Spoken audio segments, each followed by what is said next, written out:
Okay, I'm here on behalf of SAAACAM, San Antonio African American Community Archives Museum. I would like to thank you for agreeing to this interview. And I'm here with Mr. Rufus Miller. Mr. Miller, could you please say and spell your name and give your date of birth? My name is Rufus Miller, R-U-F-U-S-M-I-L-L-E-R. My date of birth is April the 22nd, 1948. Okay, great. My name is Mark Kuzy, M-A-R-K, K-U-S-E-Y, and the date is September 22nd, 2020. I'd like to make a note that both Mr. Miller and I are wearing masks. We're in the middle of a pandemic, COVID-19. Mr. Miller, can you describe your ethnic background? My ethnic background, well, I was born black man. I'm still a black man. Okay. And I will always be a black man. Okay. Proud black man. Proud black man. Mm-hmm. What is your religion? I'm a Baptist. And have you been married? Yes. Okay. Any children? Yes, I have two daughters. They're 21 years apart, but I have a daughter that lives in Scottsdale, Arizona. Okay. Nina, and I have a daughter that lives here, Khadijah Miller. Okay. Can you tell me a little bit about your formal education? I graduated from Brackenridge High School, and I went to St. Philip's College for 1 year. Okay. And what was your primary occupation? Like, can you go through a list of jobs? Well, I worked a lot of jobs. I worked construction, precast concrete, basically, and then I finally went into the YMCA as a sports director. Oh, okay. And I spent 23 years there. And what age did you retire? I retired at age 65. At age 65. Mm-hmm. Can you describe your family life when you were a child, like from your earliest memories? Well, I have a brother and a sister. We all grew up together in a two-parent home up until about we were teenagers, and then my mom and pop split, but we were pretty well grounded. We all played sports, and we were just kids growing up in the neighborhood. Uh-huh. What type of work did your parents do? My father was he worked in he was I don't know how what you call it, but he worked in the sewing industry. He worked for Lasso Manufacturing Company, which is a Western wear company. And my mom, she was a government secretary for Randolph Air Force Base. Okay, great. So your father had something to do with maybe a tailor or fabricating Western wear. Okay. Can you talk about special days or events, family traditions that you recall from your childhood? Well, the biggest tradition that we had was every 19th of June, we'd go back to where my father was born in Brenham, Texas, and they'd have a big 19th of June celebration, and they have it was like a small family reunion. They have all the families come in, and we'd have a festive good time with a bunch of food and everything. Mm-hmm. What about holidays? Which holidays were celebrated by your family growing up? We celebrated Christmas. We celebrated Easter. And those were the two basic holidays that we celebrated. 4th of July was like, it was celebrated, but not like those other two. Okay. Any family traditions you remember? Nothing out of the ordinary, just Okay. regular family traditions, going to church on Sundays. and that's about it. Okay. Um, can you talk about playing sports? You said that you and your family, your family love to play sports. Mhm. Can you tell us about organized sports? And did you join any kind of did you have any other activities outside of school? Well, sports was the big thing. We had baseball on the west side, but it was connected with the YMCA. The YMCA had the leagues, but we had kids on the west side that were looking for things to do. So the organizers got together and we formed our own group. We had youth groups like from 7 and 8 year olds. We had 9, 10 year olds, 11, 12 year olds, and then 13, 14 year olds. And we had girls teams and boys teams. Okay. And even my mom played. She was the pitcher for the girls team. Wow. Yes. The whole family pitched in. The whole family pitched Literally. in. Literally, really. Um, how would you say that your school experience is different from a school you know today? Well, my school experience was kind of rare because my mom, she was a worker. At that time she was doing maid work, and so I was 5 years old. So $35 a week was the going rate for child care at that time. But they had Catholic schools where you could go to and pay $35 a semester. So it was an easy choice for her to put me in a Catholic school and get my education started. And then when I went to public school, I never went to the first grade. They gave us a test, and if you could pass that test, then you'd go straight to the second grade.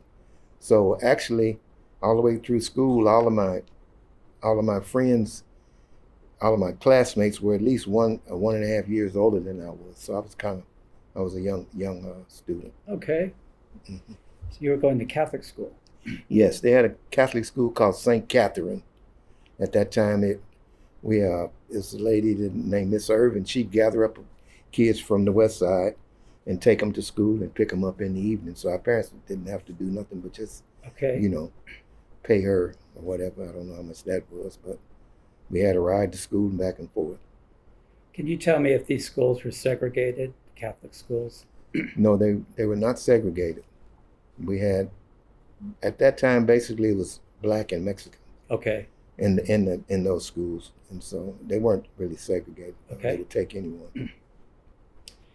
Did your family have any special sayings or expressions during this time, like in the early years? Mm, not really a family saying. It was just, well,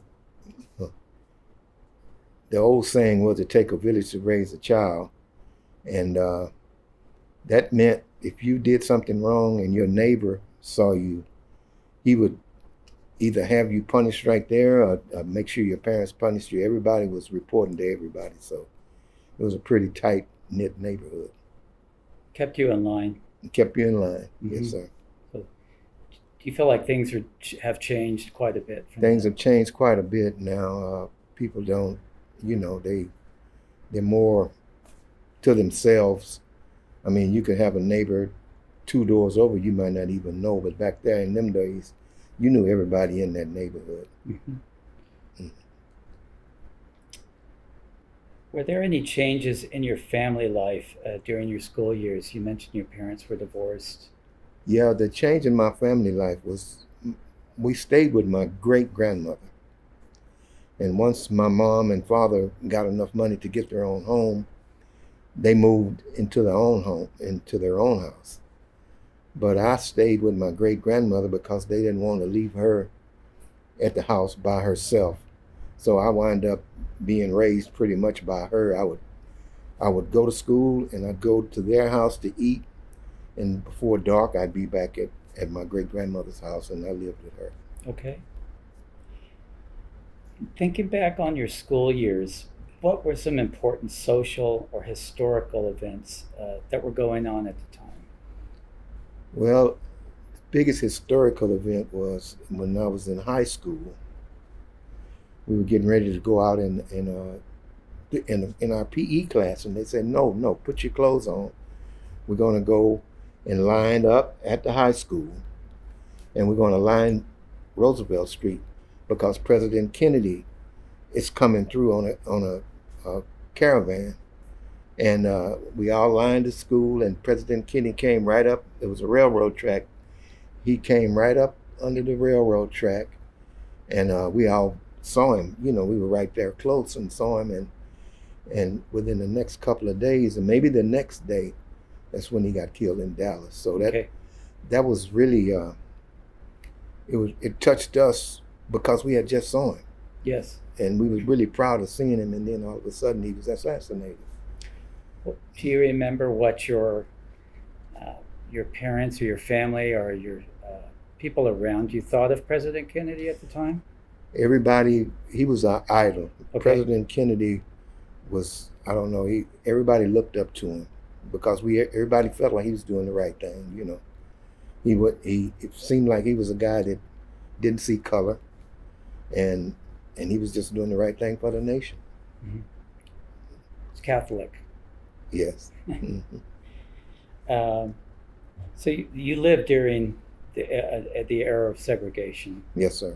And can you speak about that? Like, for example, was your school segregated, or was the elementary school near your home? No, we went to a segregated elementary school. It was all black. Uh-huh.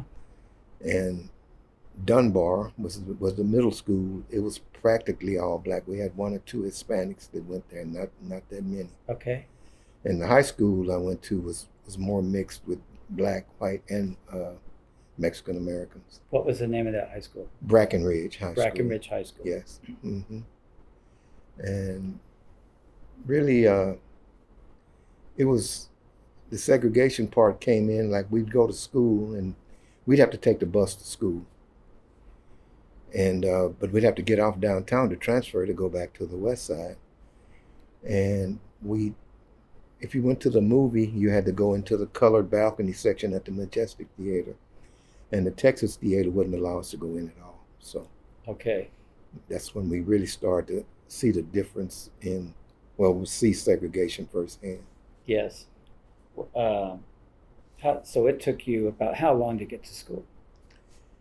Well, it took a transfer of a bus, so it took we had to get up about 7:30 to be at school at 8 something, because we found that one bus picked us up on the west side, and it didn't go on through. It looped around and it went straight to the south side, to Brackenridge. So we no longer had to transfer. We just stay on that bus until it turned around and we went to school. So we could get to school on time on that bus, and it didn't take us that long, maybe 30, 45 minutes. So you learned the bus system? Yes, sir. We learned the bus system. Could you tell me a little bit more about your school, your formal education at Brackenridge? Who were the teachers? Well, the main teacher I remember was called Mr. Euknes. He was a German guy.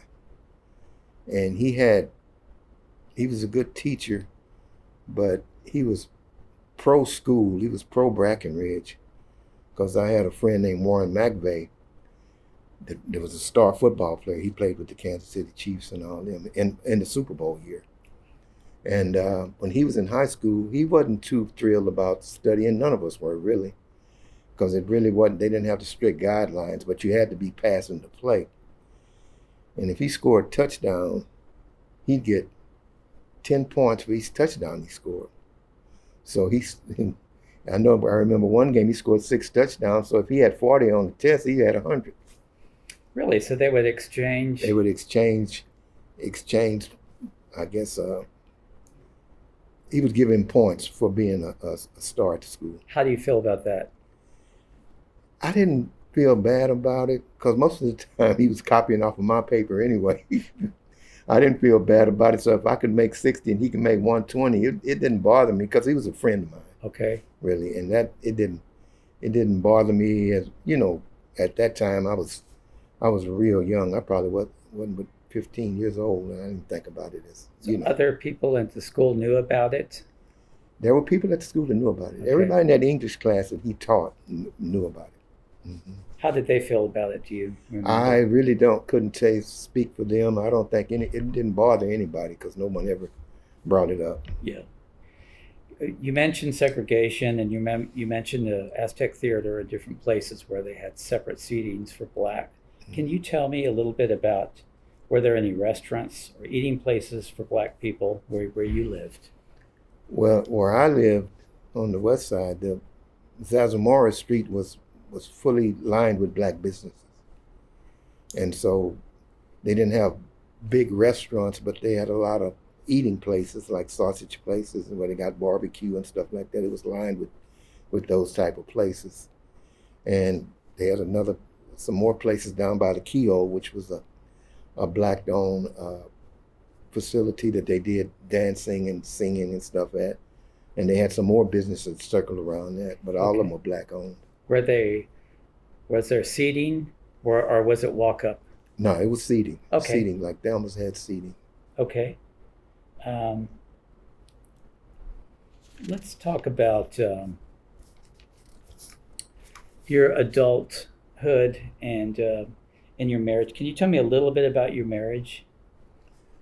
Well, I met my wife at the ballpark. She was about 8 years younger than I am, and so we just started going together, and finally we got married.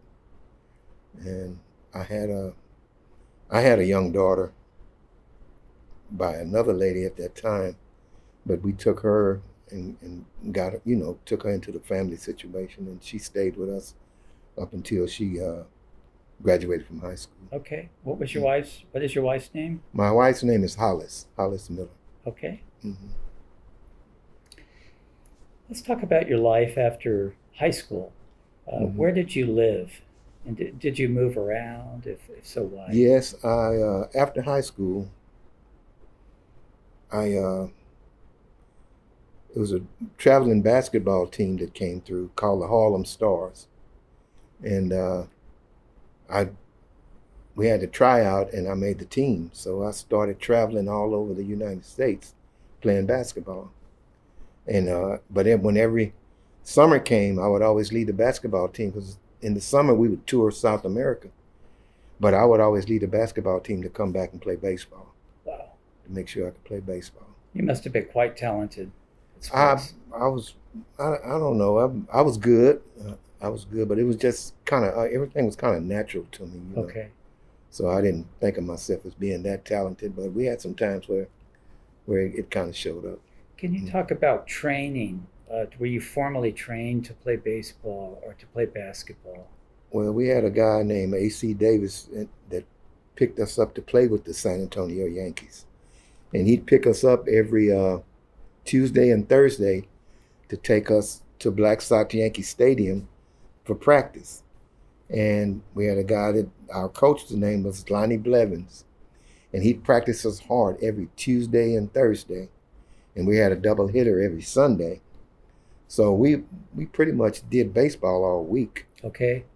And was Lonnie Blevins, was he kind of a hero to you? He was kind of a hero. He was one of the guys that he introduced us to baseball, and he introduced us to black baseball. He would always talk about the Kansas City Monarchs, and he had Mule Miles played with him, and he came back from time to time and played in the old timers game. Uh-huh. But he would really push us to be the best that we could be. And by looking up information on you on the internet, I found that you moved around to different baseball teams. It seems like you were in high school till 65, and then from 64 to 81, you were going from San Antonio Yankees, all these different South Texas Negro League teams, Black Sox, Denver Heights Bears. Can you talk about that a little bit? Well, the Yankees were the first team I started with, and we were the upcoming team. The Black Sox were the established team, so we were the kind of like underdog young team that everybody started to kind of flock to because when we played the Black Sox, the people used to bet a lot of money. And so when they saw we could compete with them, it became a big rivalry.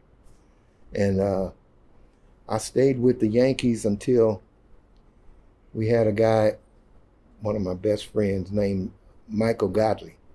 He was one of the top baseball players in this city. He got a scholarship to Jackson State. But he said, I don't want to go to Jackson State. I don't want to leave this, because we had it going at that time in baseball. We would play in town one Sunday, out of town the next Sunday. Uh-huh. And the parks would be packed. And so he didn't want to leave that. But we sit out in one of those Thursday practices and we talked him into, we said, go to college. You got an opportunity to go to college. And we need you to go, because that represents all of us. Mm-hmm. And so he went to Jackson State. He became an All-American, and he got drafted by the Chicago Cubs. And so, but when he left, it kind of left a void in our team.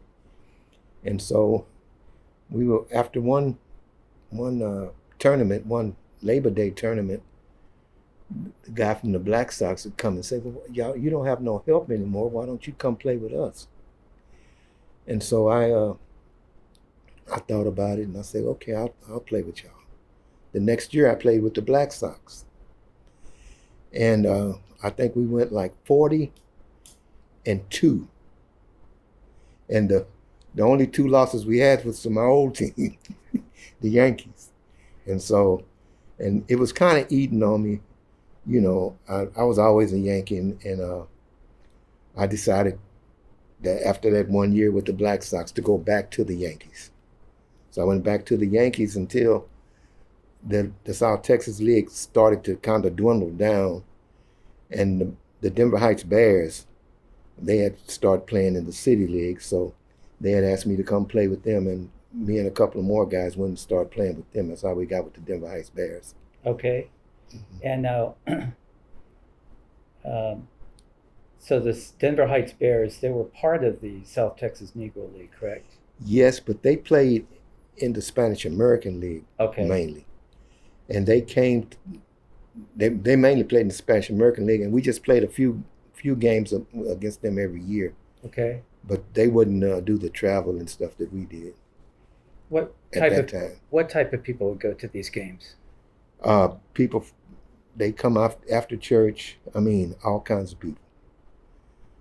The gamblers were there, and if you did good, you never got paid from the team. But if you did good, these people were betting on strikeouts and stuff like that. Yeah. So if you did good, they give you money. What was the demographic mix of the stadium? The stadium demographics was probably 100% black. Okay. Mm-hmm. So even if you're playing in the Spanish American League, were there Hispanics in the? There would be Hispanic people there from the West Side in there as well. Well, when we played in the Spanish American League, it was that was mainly Hispanics. Okay. And just our team. But we played in the Negro Leagues. We had a few Hispanics that played with us, like pitchers and stuff like that, would play with us. And we had one white guy named Lefty O'Neill, Dick O'Neill. He played with the Black Sox a couple of years. And it was just like 4th of July was a big build-up. The Black Sox would pick up players that weren't on their team to compete against us, and Mr. Blevins would do the same thing. Yes. Mm-hmm. Well, it's interesting that you bring this up, because I recently saw an interview with the baseball player, the great Hank Aaron, mm-hmm. and he was talking about how his team mm-hmm. told him in the minor leagues that he didn't, or the black leagues, that he wouldn't be able to make it. Yeah. And he went ahead and tried, and he made it, mm-hmm. but they weren't very encouraging for him to do. And it was yeah, he played with the Kansas City Monarchs for a while too. And that's pretty mm-hmm. much where the Black Baseball League started, wasn't it, in mm-hmm. Kansas City? Mm-hmm. Well, it sounded like it's very exciting. Baseball's very exciting. It sounds like you guys were almost the center of attention when it came to sports. At that time, we were because basketball wasn't big at that time. Uh-huh. Football was, it was something that we all participated in, but it wasn't. You didn't have amateur football teams at that time.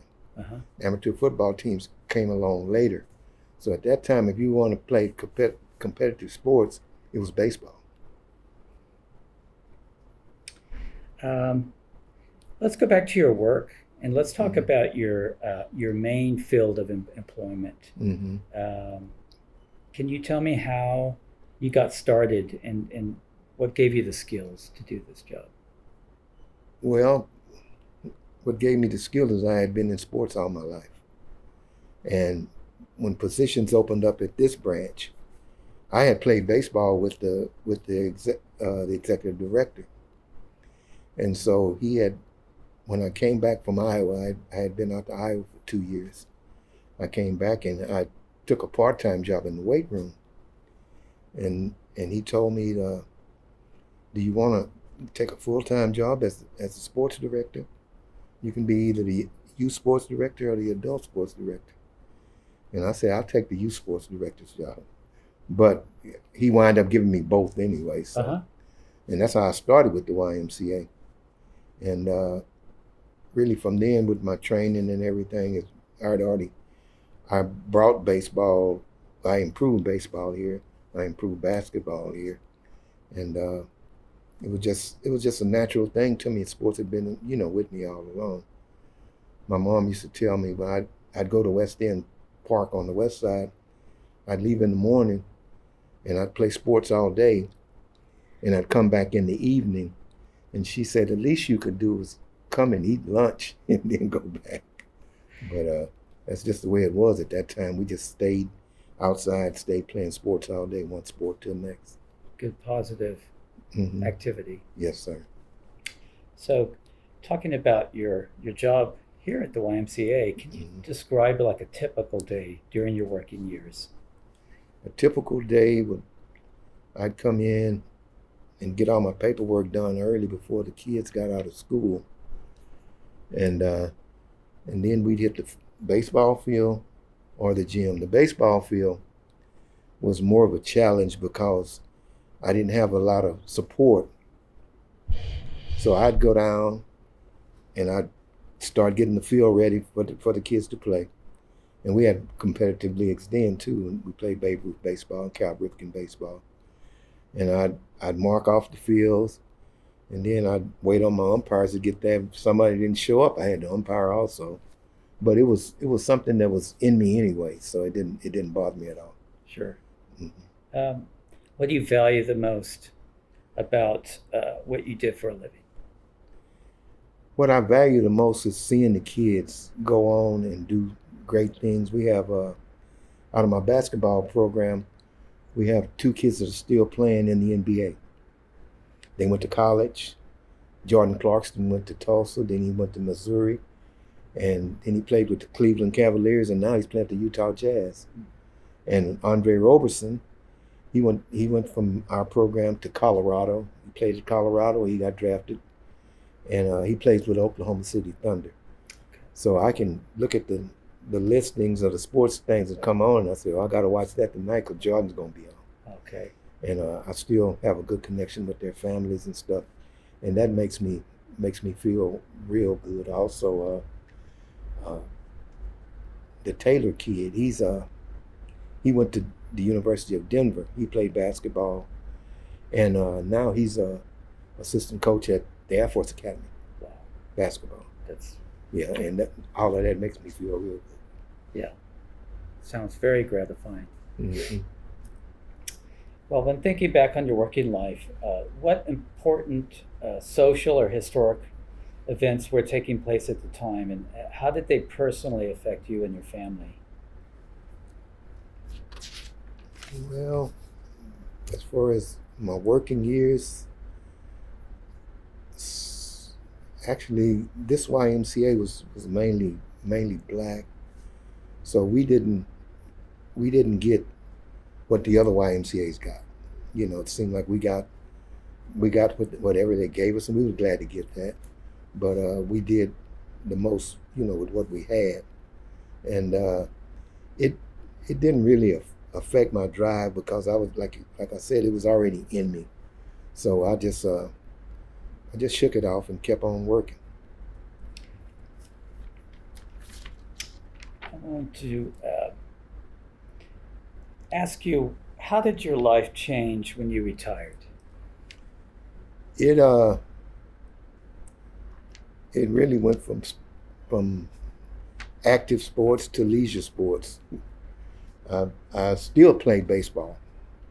I played baseball up until up until 2017 was the last year I played. And but I mainly spent my time with my grandkids, and I did a lot of fishing. I still do a lot of fishing. The pandemic retired me from baseball, so now I got more time. But it's just you have a lot of time that you want to share with people, but a lot, everybody's going different ways, so you just have to kind of regiment yourself to figure out what you're going to do day by day. Okay. Do you have a routine? Yes, I have a routine. I don't stick to it too well anymore, though, but get up and do me a little exercise, maybe go up to the park, do some walking, and then come back and start getting ready for the kids when they're coming back in. Okay. Okay.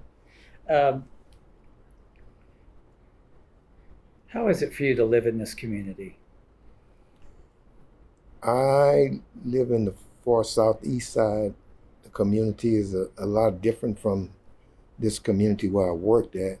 Okay. But I'd like to mention for people who are going to be listening to or reading this interview that we are at the intersection of Iowa Street and North New Braunfels. Iowa and North New Braunfels, yes, sir. Yes. South New Braunfels. South New Braunfels, okay? Mm-hmm. And then you live southeast of here. I live southeast of here off of Highway 87. Okay, so you mentioned it's probably about 3 miles or so. Mm-hmm. So do you consider this, where we are now, part of your community as well? Yes, sir. We're still in District 2, and it's still part of my community. It's Sure. just, it's more of it's more of an economically deprived community than the one I stay in. I see. When thinking back in your entire life, what important social or historical events had the greatest impact on you? Well, the historical event that really affected most blacks was the assassination of Martin Luther King. And that kind of... Can you tell me about when you found out about it, and your reaction, and maybe your families, the community? We never communicated stuff like that within the family, but within my friends at school and stuff like that, it was just a helpless feeling. It was an anger inside, but it was really nothing you could do about it. Uh-huh. And so we just kind of carried that anger, and we didn't have the tools that the kids have today to try to. We did protest as much as we could. San Antonio was, when other cities were burning, San Antonio didn't have that kind of anger. Why do you think? I couldn't put my finger on it, but we did. Maybe the numbers of blacks were so low that we didn't really gather to demonstrate. But we had the same feelings that the demonstrators had. So it wasn't the same as what's going on now. It wasn't the same as what's going on now. Now they have a better reputation. Better representation of blacks for what's going on now. Uh-huh. But back then, the communication wasn't that strong. Got you.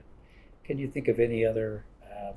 You lived during the civil rights. You lived during segregation, the assassination of John F. Kennedy, Martin Luther King, Bobby Kennedy. Any other events that you could think of that really kind of affected you guys? Actually, you and your community. That's about it, really. That really affected, me, my family, and the community. Mm-hmm. That's the only things I can think of. Well, what are you the most proud of thinking back on your life? Well, I'm just proud that I made it through this far. It's where we came from is a lot of distractions, and you had to keep focus. And what helped me keep focus was my sports. You had to, because you could fall into the wrong realm, and and have some tragedies. And we kind of dodged the tragedies because we was always on the field. Mm-hmm. And so it's just a inner pride that I could pass it on to some of the kids that I did train in the sports world. What would you say has changed the most from the time you were a young person to now? I think there's probably more opportunity for the youth. If they stay focused, they can go to college. No one really briefed us about Pell Grants and stuff like that. We just knew we had to get a scholarship if we were going to go to college. And if you didn't get a scholarship, you just wasn't going to college. Mm-hmm. And so I think the opportunity for further education is one of the big things that changed. Sure. Let's circle back to your baseball. Can you tell me a little bit about what position did you play, or positions? I started as a shortstop, and I was a shortstop probably for 55 years until I started to slow down, and then I moved to third base. Uh-huh. I played there for a number of years in the men's senior baseball league. And then eventually I moved to second base, and then my last few years I played first base because it's a position that didn't take a lot of mobility. Mm-hmm. It took a lot of experience, but not a lot of mobility, so I wound up playing first base as that was my last position. Okay. Mm-hmm. But you really excelled at shortstop. Yes, sir. I was excelling at shortstop. The most fond memory I have of playing baseball was back, I can't remember the years, but San Antonio Missions at that time, they were a farm team for the Chicago Cubs. And so they had a publicity stunt where they wanted to try to draw a lot of people. So what they did, they had the AA Chicago Cubs stage a game with the All-Stars from the Negro League and Spanish American League to play a game at the Mission Stadium. And so I was chosen, and my third baseman was chosen, and my first base was chosen, and the other ones came from all over the city. And to start the game, they had a publicity stunt where they were going to let our congressman, Henry B. Gonzalez, throw out the first pitch. And so we set up to do that, and the Chicago Cubs gave him a nice Chicago Cubs shirt to put on to kind of promote San Antonio and the Cubs, because that was our minor league team. Uh-huh. And so Henry B. got out on the mound, and he threw the pitch. It was supposed to be just a ceremonial first pitch, but to him, he said, "No, I want to pitch the first inning." So nobody was going to tell him no. It was Henry B. Gonzalez, And so we started, and we was kind of, okay, well, Henry B's going to start. We'll get through this. And Henry B. had a knuckleball.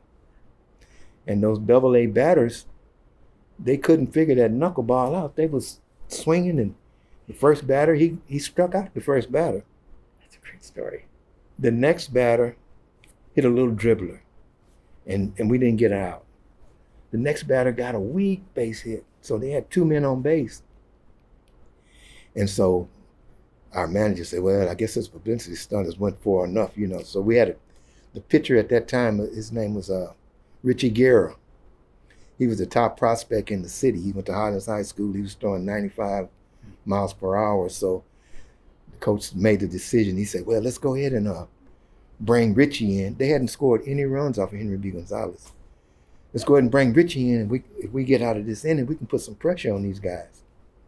And so Richie Garrett came in, and those AA batters loved that fastball, and they was racking it all over the park. And so we came to the dugout. When we came off the field, you could hear the mumbling in the dugout. Say, "Dang, we should have left Henry B in." But that was the most fun, ever the most fun we had playing baseball, because it was a spectacle for the people here, and for us to play in the big park, not at Black Sox Stadium, play at Mission Stadium against the Mission AA team. That was a big thing. So we had a lot of fun doing that. Henry B. Gonzalez was a big deal. He was a people's man, and we were honored to be chosen to play in that game. But we didn't know he was going to pitch. We should have left him in the pitch, because he had a knuckleball nobody knew about. Yeah, mm-hmm. I of course didn't know about his knuckleball. Mm-hmm. Right. Mm-hmm. So, and then you played basketball. What was your position on that? I was a shooting guard in basketball. Okay. I played with the Harlem Stars, the Boyd Buoys Harlem Stars. They were based out of Compton, California. And we traveled all over the U.S. playing basketball. We had 4 teams, so we covered the U.S. One team out west, one team would travel east, one team would travel north, and then one team would travel south. And I did that for 4 years. But every year, I stopped when we got ready to go to South America. I stopped so I could come home and play baseball. Yeah. Well, I'd like to ask you, kind of ending up the interview, do you have any advice to give the younger generation? Well, the biggest thing I try to tell kids is, if you're going to get in sports, don't limit yourself to one sport. Because we all played football, basketball, table tennis. We were well-rounded, and one kind of leads to another, and to another in some games. But I just say, don't limit yourself. Don't limit yourself. Try it. If you feel like you want to try it, don't let nobody tell you can't do it. Just give yourself a chance to learn different things, and learn as much as you can, and get as much education as you can. Rufus Miller, thank you so much for sitting down on behalf of SAAACAM. Okay. Appreciate your time. Yes, sir. Thank you.